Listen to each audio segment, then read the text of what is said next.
Hello and good night. Welcome to another bedtime story.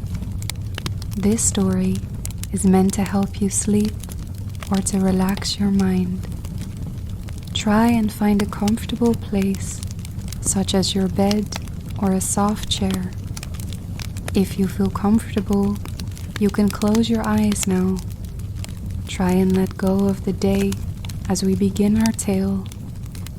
Tonight's story is Beauty and the Beast. Once upon a time, a young prince lived in a shining castle. One cold night, an old beggar woman arrived, offering him a single rose in return for shelter from the cold. Repulsed by her ugliness, he turned her away. Suddenly, she transformed into a beautiful enchantress. To punish the prince, she turned him into a hideous beast. Then she gave him a magic mirror and the enchanted rose, telling him it would bloom until his 21st year. To break the spell, he must love another and earn the person's love in return before the last petal fell. Nearby, in a small village, a beautiful young woman named Belle hurried through town. She greeted the townspeople and then rushed to her favorite shop, the bookstore. The owner gave her a book as a gift. A dreamy look crossed Belle's face. It's my favorite. Far-off places, daring sword fights, magic spells, a prince in disguise. Oh, thank you very much. Belle rushed outside, reading as she walked. As Belle walked, a handsome hunter named Gaston ran after her. Belle, the whole town's talking about you. It's not right for a woman to read. It's about time you got your nose out of those books and paid attention to more important things, like me. Belle tried to get away without being rude, but Gaston's friend Le Fou joined them and began to insult her father, an inventor. My father's not crazy, he's a genius. As Belle spoke, an explosion boomed from her father's cottage, and she took off running. At the cottage, Belle found her father and told him what the villagers were saying about her. They think I'm odd, Papa. Don't worry, Belle. My invention's going to change everything for us. We won't have to live in this little town forever. Belle's father hitched up their horse Philippe and set off for the fair with his new invention. Belle waved. Goodbye, good luck. But Maurice got lost and accidentally led Philippe into a bleak, misty forest. As he paused to get his bearings, Maurice saw two yellow eyes staring out of the darkness. It was a wolf. Philippe reared and bolted away.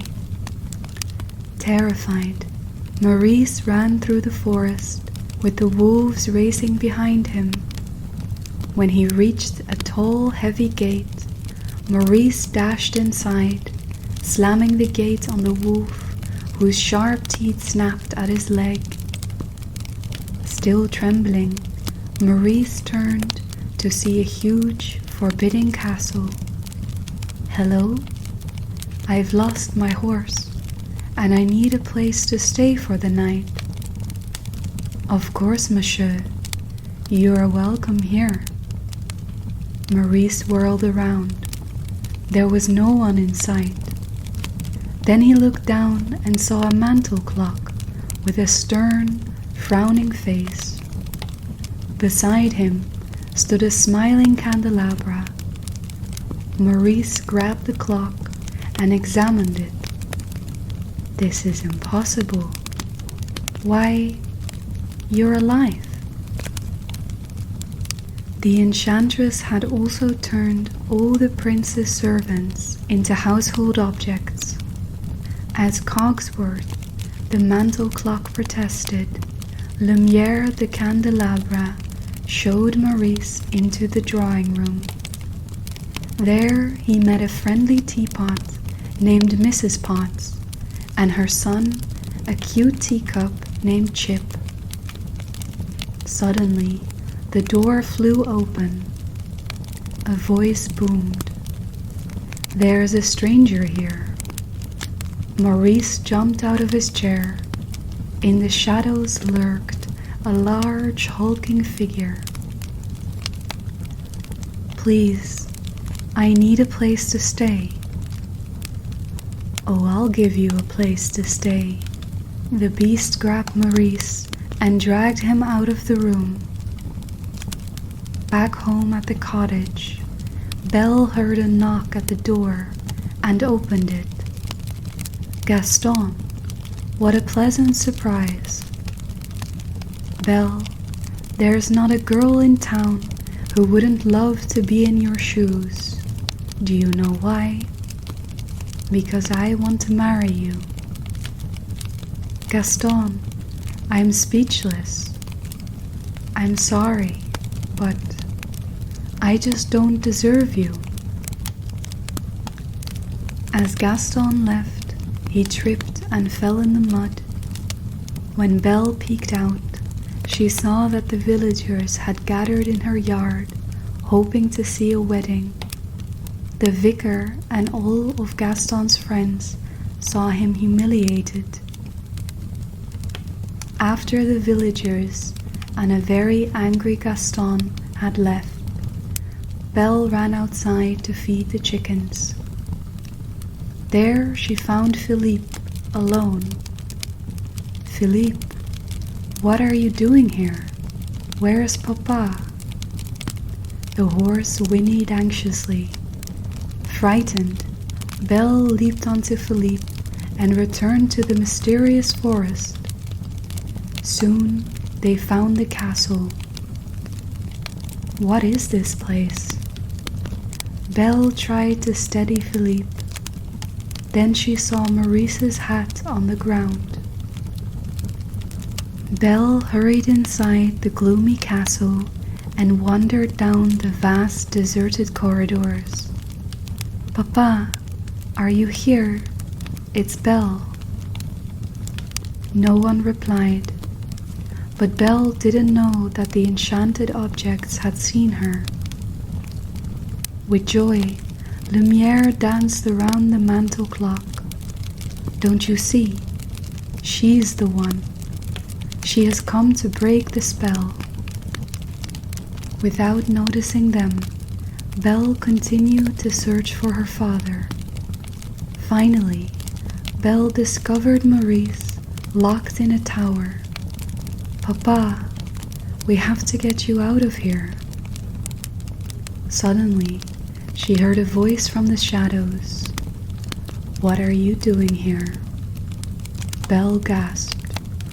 "Please let my father go. Take me instead." "You would take his place?" Belle asked the voice to step into the light and was horrified when she saw the huge, ugly beast. To save her father, however, Belle agreed to stay in the beast's castle forever. The beast dragged Maurice out of the castle and threw him into a carriage that would return him to town. There, the inventor stumbled into a tavern where Gaston was surrounded by his friends. "Please, I need your help. A horrible beast has Belle locked in a dungeon." Did it have cruel, sharp fangs? One villager sneered. Maurice grabbed the man's coat. Yes, yes. Will you help me out? Oh, we'll help you out, old man. Gaston and his pals tossed the inventor out of the tavern, but Maurice's wild story gave Gaston an idea. At the castle, Belle nervously followed the beast upstairs. He paused for a moment. The castle is your home now, so you can go anywhere you like, except for the West Wing. Belle stared back. What's in the West Wing? It's forbidden. Glaring, the beast opened the door to her room. You will join me for dinner. That's not a request. After the beast stomped off, Belle flung herself on the bed. I'll never escape from this prison or see my father again. That night, Belle refused to dine with the beast. Instead, she crept downstairs to the kitchen. All the enchanted objects fed and entertained her. Then Cogsworth agreed to take her on a tour. Belle halted beneath a darkened staircase. What's up there? Nothing. Absolutely nothing of interest at all in the West Wing. But when Cogsworth wasn't looking, Belle slipped away and raced up the staircase to a long hallway lined with broken mirrors. Belle cautiously opened the doors at the end of the corridor and entered a dank, filthy room strewn with broken furniture, torn curtains, and grey, gnawed bones. The only living object was a rose, shimmering beneath a glass dome. Entranced, Belle lifted the cover and reached out to touch one soft pink petal. She did not hear the beast enter the room. I warned you never to come here. The beast advanced on Belle. Get out. Get out. Terrified by his rage, she turned and ran. Belle rushed past Cogsworth and Lumiere as she fled the castle. Promise or no promise, I can't stay here another minute. She found Philippe, and they galloped through the snow until they met a pack of fierce, hungry wolves. Terrified, the horse reared and Belle fell to the ground. When Belle tried to defend Philippe, the wolves turned on her, snarling. Suddenly, a large paw pulled the animals off her. It was the beast. As Belle struggled to her feet, the wolves turned and attacked the beast, growling fiercely. With a ferocious howl, the beast flung off his attackers. As the surprised wolves ran off into the woods, the beast collapsed, wounded. Belle knew that this was her chance to escape, but when she looked at the fallen beast, she could not leave him. Here, lean against Philippe. I'll help you back to the castle. Meanwhile, Gaston and Le Fou were plotting to have Maurice put into Monsieur Darc's insane asylum unless Belle agreed to marry Gaston. At the castle, Belle cleaned the beast's wounds and thanked him for saving her life. Later, she was quite surprised when he showed her a beautiful library. I can't believe it. I've never seen so many books in all my life. The beast smiled for the first time. Then it's yours, he said. That evening, Mrs. Potts and the other objects watched Belle read a story to the beast. Gradually, the mood in the castle began to change. Belle and the beast read together, dined together, and played together in the snow. They even had a snowball fight. When Belle watched the big, awkward beast try to feed some birds, she realized that he had a kind, gentle side to him, something that she hadn't seen before. In turn, the beast began to hope that Belle would begin to care for him. He tidied his room, bathed and dressed up for the evening, and he was overjoyed when Belle taught him how to dance. That evening, the beast asked Belle if she was happy. "Yes, I only wish I could see my father. I miss him so much." "There is a way."